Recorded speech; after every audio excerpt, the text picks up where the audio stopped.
Right. Hello, guys. Welcome to another one of my Ask Andy live Q&As up here on YouTube, down here on Instagram. Both ways you can join in and watch and ask me your questions, or just lurk if you want to. Just pick up what everyone else is asking and see if that applies to you.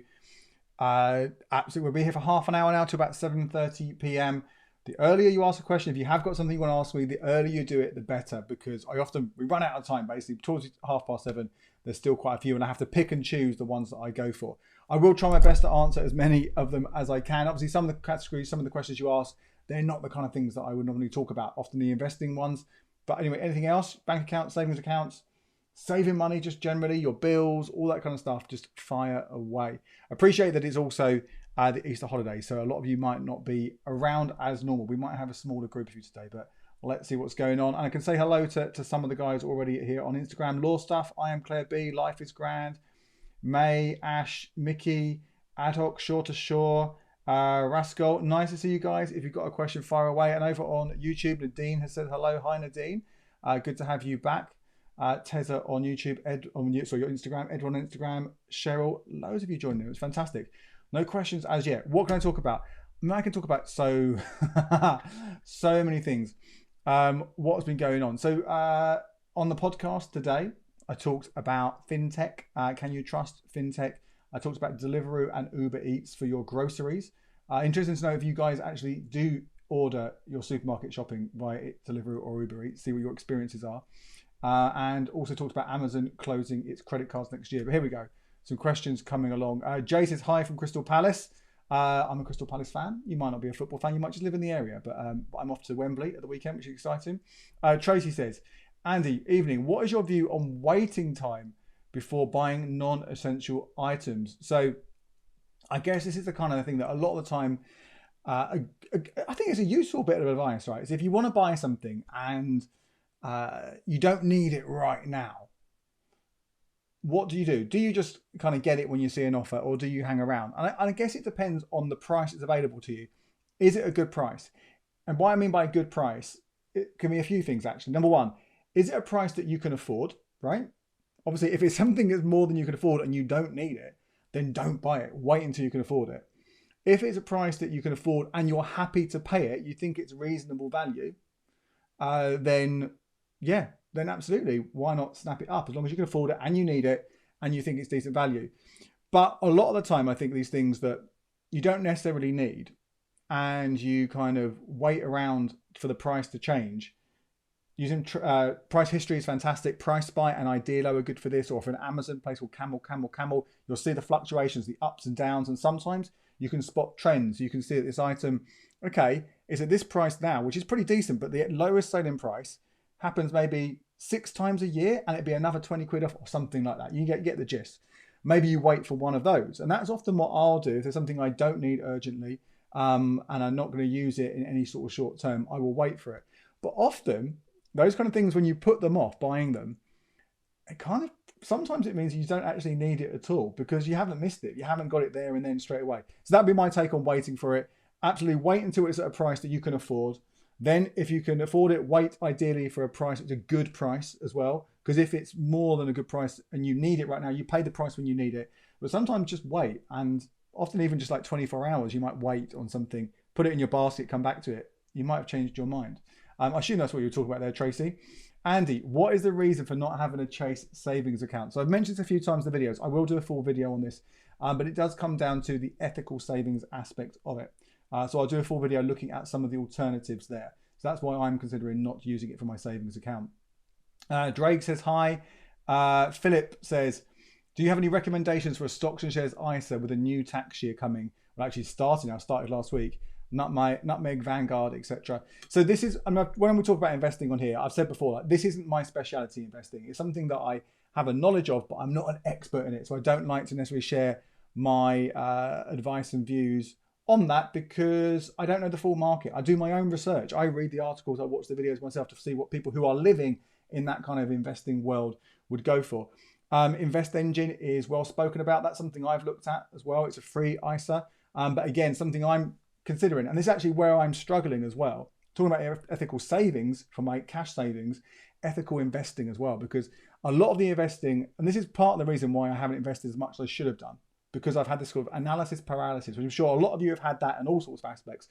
For me, it comes to investing and ethical investing, because you look at these ethical funds, these ethical trackers, which are or collections of different things, and they're still investing in Amazon. They're still invested in Nestle.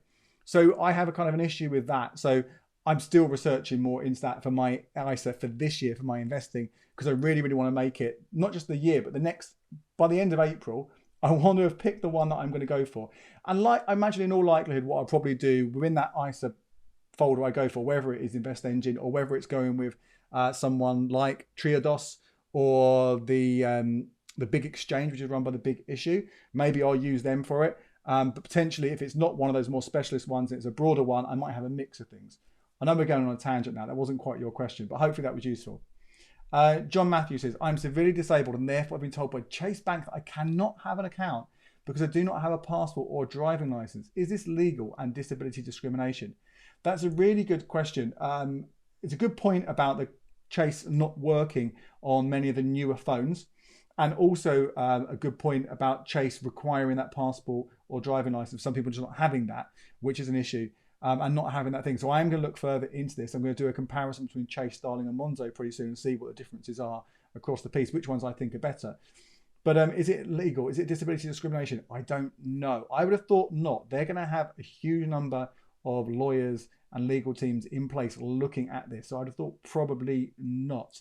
But certainly I think it's something that can be written about, and maybe if I remember this, okay, send me a message again to nudge me about this, because I often forget what we talk about in these live sessions. That's certainly something I can maybe write about on my Metro column again, trying to raise that issue, because I think that is something really important. And it's not just Chase where this happens. There are a number of digital banks now, and even online banks where they're requiring to have that photo ID, which could obviously rule out all sorts of people. Marquiesta says, Amazon closing the cards? Yes, so check out my video that I published on Sunday on YouTube, or the article that I wrote on the blog as well. That has all the details on that, but it's happening in January 2023. So we've got a bit of time yet, but there's something you need to consider there if you're earning those points. So watch that video, read that article to find out more. Let me just quickly check on Instagram that I haven't missed any comments, because these ones whiz through and sometimes I miss some questions. Andy, and it says Worldwide View says, any view on the Bank of London? Peter Mandelson is part of it. Don't know that one. I'll have to look into that a little bit more. Tessa says, wait until you don't want it anymore. Yep, I mean, it works. It does work. Sirius says, are you or have you going to check out Novus? 1 second, guys. This is kind of what my Metro column and my podcast was about this week. Fintech. There's just too much of it. There are so many apps. So I do my best to look at some of them, but I can't look at all of them. No one can look at every single one of them. So if there are ones you particularly want me to look at, like so was asked about Novus, that one has popped up a few more times. I will do my best to have a look. Again, I said the things that happen in these lives, they leave my mind 2 seconds after I've said them sometimes. So do send me a message somewhere else when I'm not doing a chat. So in the Facebook community, that's a great place for you to ask questions or give me little nudges and reminders, or maybe a comment on this video afterwards, and I'll make a note of them elsewhere so we can look at those. Teza says, I was literally about to sign up to Chase instead of Virgin Money. Yeah, I mean, it's the best rate right now still, but other rates are improving. We can get 1.15% now with Zopa, but only on up to £15,000. Again, I'm not saying that's a more ethical option or not. Tandem, 1.1%. That one claims that it is a more ethical option. That is a green fund. Now, again, there's very little information about that. So that's something I'm trying to get more details on to say, is this actually a good ethical alternative? The Ecology Building Society, again, way off the 1.5%, but they've improved some of their accounts recently. So if ethical savings is a thing you're important to you, certainly look at that, or look at Nationwide or any building society actually, because they're going to be pretty decent as well. HG says, hey Andy, I've been living overseas for the majority of my life and I'm coming back to London in a month. I was wondering what my first step should be to start building my credit. I'm 28. So I've actually got a video and an article again about building your credit score, how to improve it. So check that out. One of the most simple things you can do is register to vote. And as a UK citizen, that's gonna be a lot easier for you. Then it's about getting, accounts in your name. So simply, having your mobile phone, getting a new contract to that's some credit in your name. Your credit file, even though you're 28, because you've lived away for most of your life, you're not really going to have much of a UK credit rating right now. Your credit file's going to be quite thin. So you'll have to be a while, I imagine, before you get access to some of the best deals and the best things out there. So yeah, check out that video, check out that article. That will have more information. Abdallah says, hi sir, hope you are well. I want to save up for my first rental. Any advice on renting a 1-bed flat and bills? Any advice?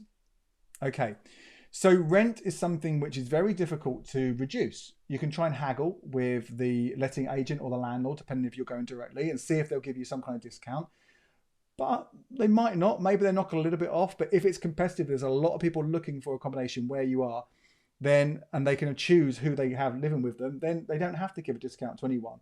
And I think the case right now is, again, there's still that issue with supply being much, much lower than demand. So I think that'll be quite hard. What you may need to do to reduce the price of your rent is to move to a less desirable area or further away. So if you're currently, I don't know if you're living in London, but let's imagine you're in London and you're currently in zone 2 with your family. You probably struggle to get a flat in zone 2, maybe even zone 3, maybe even zone 4. Maybe you're looking at going to zone 5, or maybe even into Kent or Surrey or something like that. So that's one of the ways that potentially people can reduce that. Now you're talking about a 1-bed flat. Studio flats can be cheaper. Obviously, that's where your bedroom and your kitchen is all in one. There's basically just one room plus a bathroom. You might have to do that as well. In terms of your bills, again, that's very, very difficult to kind of reduce your energy bills right now. You can't really switch and fix, and we've spoken about that quite a lot. So you're kind of stuck with what you are. But council tax, if you're living on your own in this flat, you'll be able to get a 25% discount on council tax, and make sure you apply for that. In terms of things like broadband, make sure you don't pay for more than you need. So it's very, very tempting to go for super, super, super fast speeds. But if you're not doing, like things like I'm doing right now, live streaming, most people are going to be absolutely fine, particularly in a 1-bed flat. With that kind of 35 megabits a second, you don't need faster than that or even super fast. So don't pay for more than you need. Shop around for the best deals.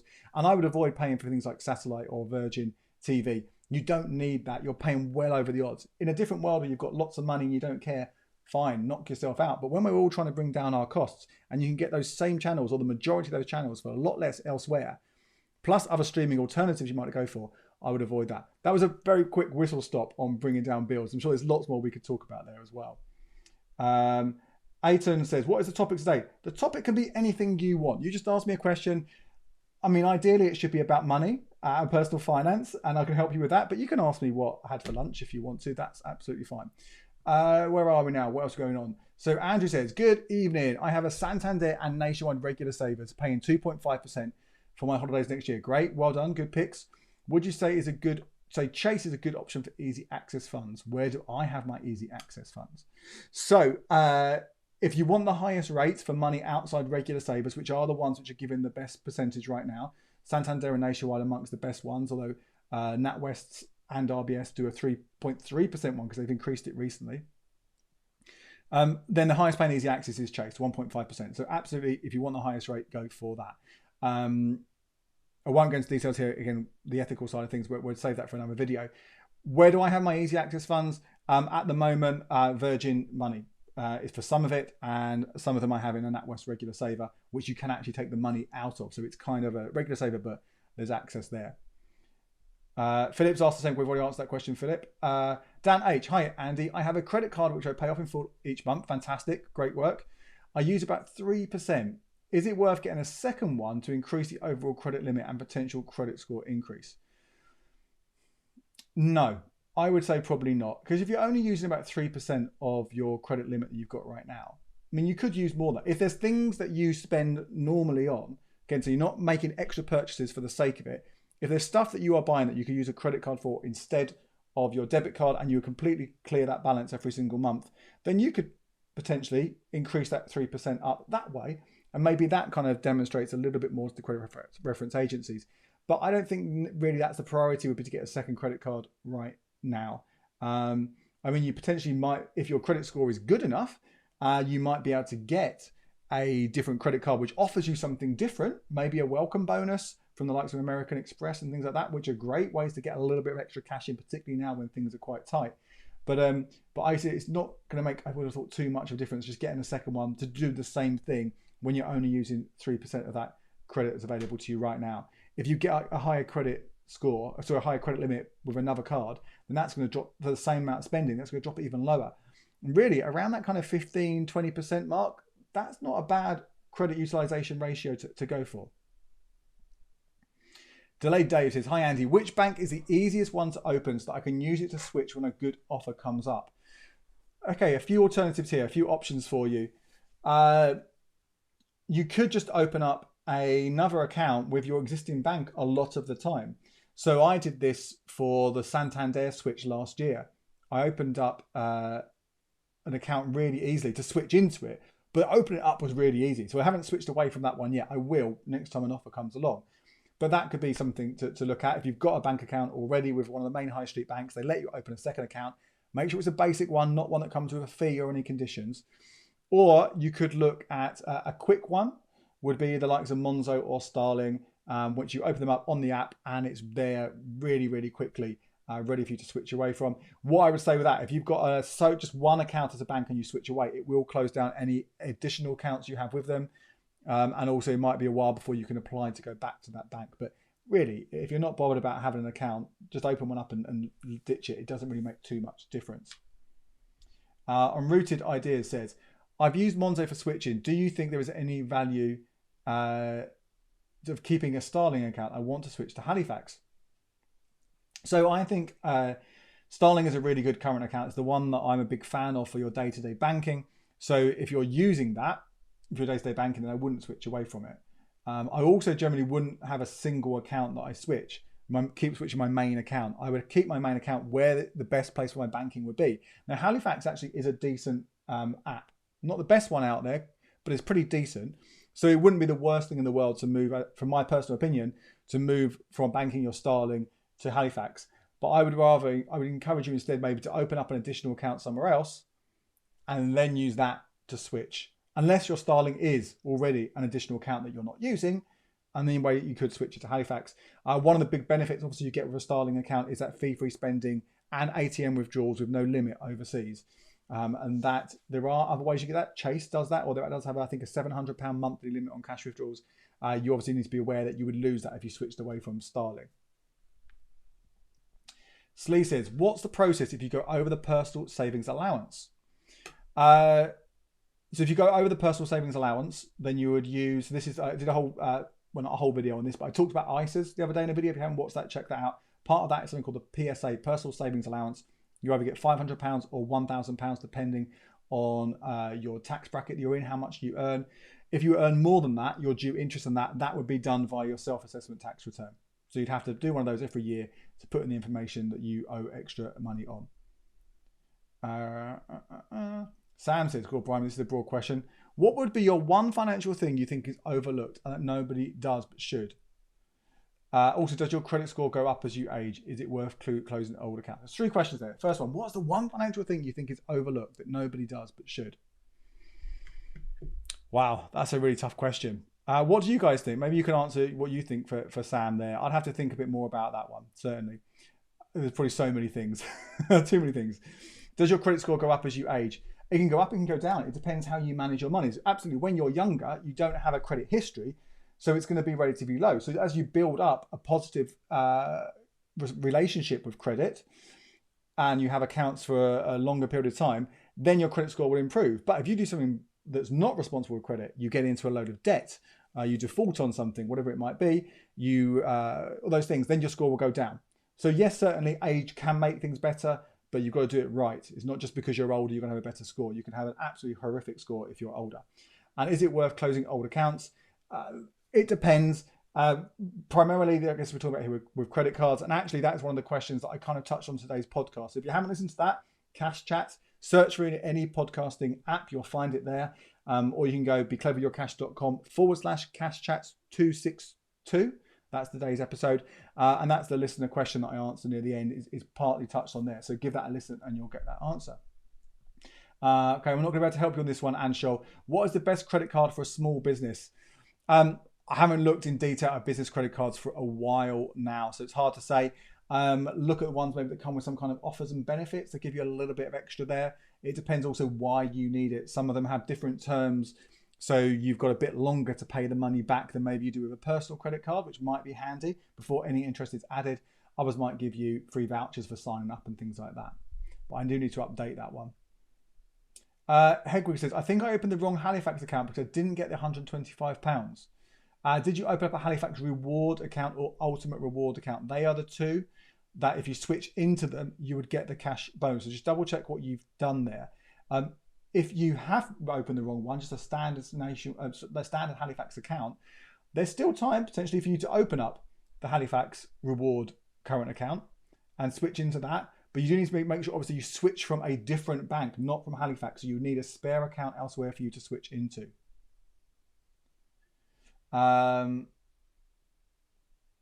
Stephen says, it's about the Amazon closing their accounts. Amazon closing their card was a real kick in the chuckies. I use it as a daily, put on my weekly spend. I'd use it daily, put my weekly spend on it and top up the end of the week. Builds credit score and get a tenner voucher every 2 months. There will be alternatives. There will be good alternatives. My view on the Amazon credit cards, as I talk about in that video, so do check that out, is it is really only good for Amazon Prime members who spend a lot of money on Amazon. And you guys, if you're watching me for a while now, you might know I'm not a huge Amazon fan. I did a whole year without it in 2021. And not only was it easier than I thought it would be, I actually saved money not using Amazon. So I've got whole articles on that. So do check that out if you're interested. I think I've got a whole podcast episode on it as well.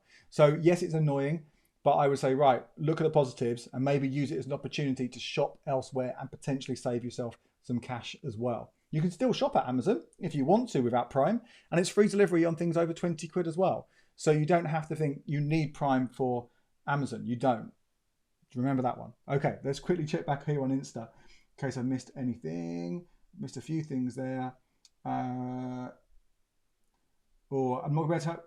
Saeed says, what is the best private pension scheme in the UK? Afraid I don't know that. If you're worried about pensions and you want and something you can't find the information yourself by researching, then maybe it's worth talking to a financial advisor on this, because they are regulated, they are trained, they are across the whole of the pension market. They will know all the different options for you. So that might be a good option if you're worried about that and you've got a lot of money that you're trying to sort of put in there or thinking longer term about that. What else have we got going on here? Okay. And Saidi says, is it worth applying for an overdraft for my current account, even though I don't need it? No, I don't think so. If you are worried that at times you potentially might go overdrawn, you could look at getting a current account which has an interest-free buffer. So this is First Direct is the main one, £250 at 0%. So if you do occasionally go overdrawn, you need a little bit of money, you're not going to get charged for it. So that's a good option. There's also a £150 bank switching promotion for going into First Direct as well. So if you've got a spare account, switch into it, get the 150 quid, and you can have it there sitting as a spare account with that. Otherwise, I absolutely wouldn't bother getting that overdraft. You don't need it. And if something does go wrong, then there are other ways for you to borrow money. But if you don't need it, then I would stay clear. Build your savings up. That's your initial emergency. If something comes that wipes out your savings, then you can look at overdrafts. Okay, so Uphill Fitness is, do you know when we could possibly expect 1 year fixes to surpass 1.9 or 2%? I always see our RIAN near the top of the charts, but currently the other 1 year fixes appear to have caught up. Yeah, so we've seen a huge amount of movement in easy access accounts and fixed accounts recently. They're still relatively low compared to the rate of inflation, but they are massively much higher than they were 6 months ago, a year ago. 1 year fixes, so they're around that kind of 1.86% mark, I want to say right now, maybe 1.81%.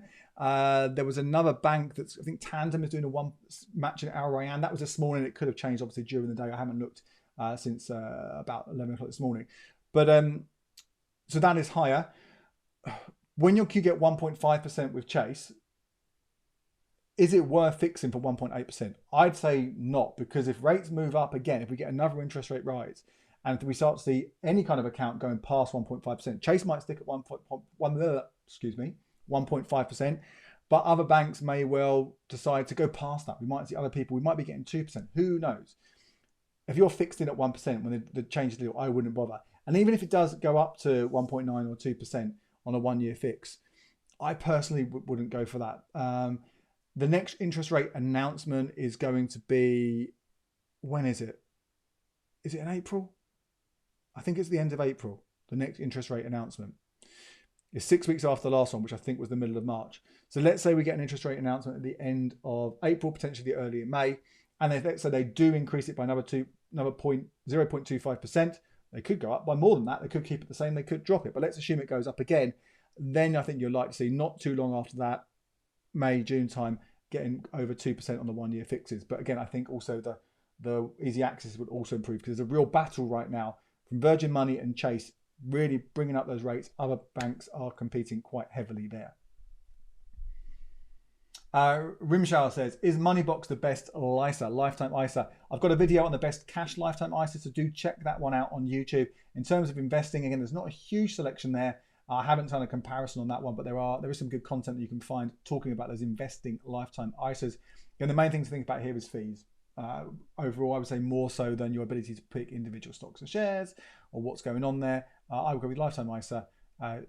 Treat it as what the lowest fees are. A quick reminder here again though, lifetime ISA, for buying your first home, think about cash rather than investing. For most people, I would say, because there is obviously so much uncertainty right now in the stock markets. If you're investing for 1 year, 2 years, 3 years, 4 years, 5 years, if you need to get your money out for that house deposit, and let's face it, it's hard enough to get a deposit right now as it is, and it's gone down in value, which it could do, then I think that's quite a risk. You could argue that 25% bonus that you're going to be getting from the government could be like a nice little kind of, okay, take it as a risk. That will cushion some of those losses on the money you put in. But even if you've lost that, you still got the money you put in and you lose some of that value, you still haven't got as much as you could towards your deposit. So I wouldn't do that. If you're talking about investing for retirement via a lifetime ISA, again, I talked about this in my podcast last week, so episode 261. And I wrote about it in the blog as well on my month of money. I've talked about why I'm using a lifetime ISA towards retirement, but why I think most people shouldn't. So do check that one out. That could be useful for you there as well. Marley Razzle says, if I want to open an account purely for the use on switching, do I have to have stuff coming in and out of that account? Or can I just open it and have it sitting there until I see a switching offer?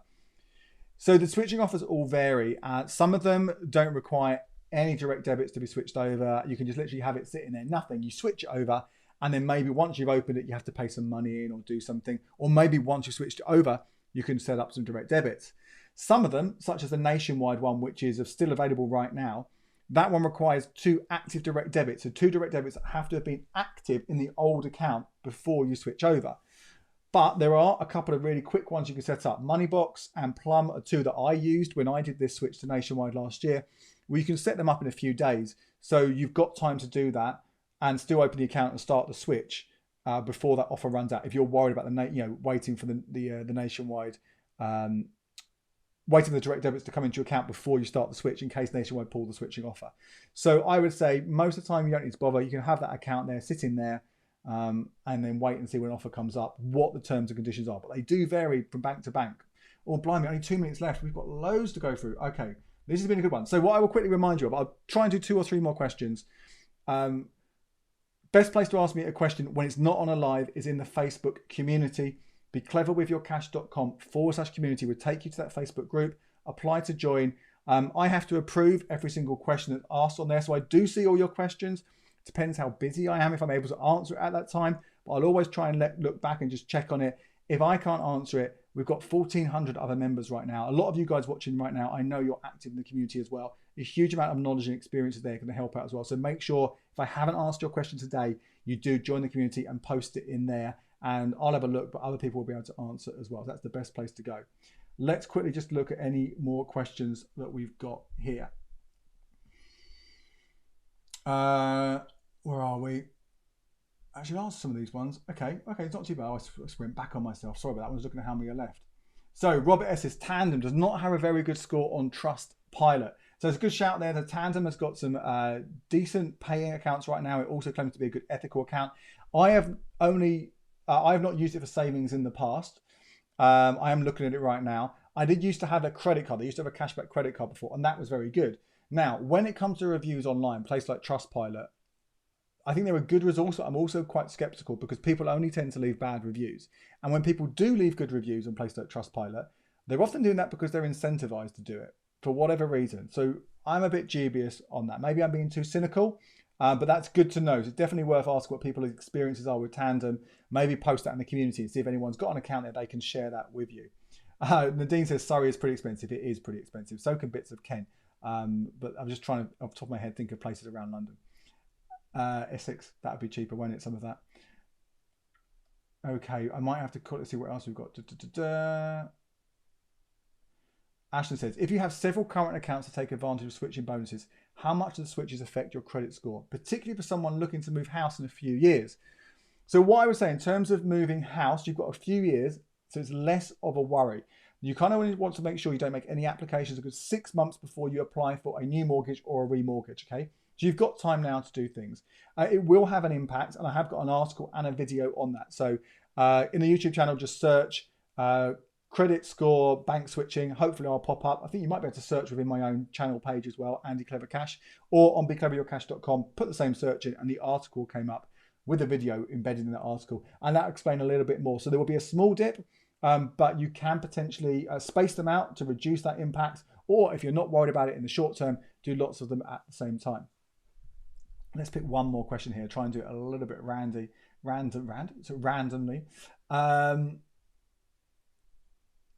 Let's have a quick look. Last one. Sorry, guys. It's anticipation. Who's it going to be? It's like a lottery. I need maybe like a little ball that I can just pick things up. Okay. Landmark Esther says, I know you have a video or maybe a blog about switching bonuses and the kind of dates of what to do the switch, but I find the whole thing overwhelming if you don't have a start point. Where to start? So there is a video I did a couple of years ago which looks at bank switching, how it works, the basics of it, all the things you want to know about, like the guarantee that protects your money in and out, not just when you switch, but for years to come. That's in there. The things that you'll miss out, the things that will disappear if you switch. So do check that one out. But that's a good reminder, actually. Again, that's a piece of content that would be worth refreshing. So maybe I'll do an updated article of that one very, very soon. Because I think a lot of people, I've been doing it since 2013, this bank switching. It's old hat for me, but for a lot of people, it's still a new thing. And with things so tight, that free cash that comes with bank switching, that I think is making it even more appealing to people like yourself. So hopefully that's going to be useful. And one last question from Vivek. Hi Andy, which is the best way to budget money, preferably app or website? I'm going to point you to another video you can watch again, or an article. I've got the best budgeting and money management apps. It was a very, very detailed look at this stuff. So video or article, maybe you want to skip through them, but that will take you through the ones which I think are the best ones if you have multiple accounts or if you wanted to track your spending. So that's probably a good place to go. Next one of these will be in 2 weeks' time.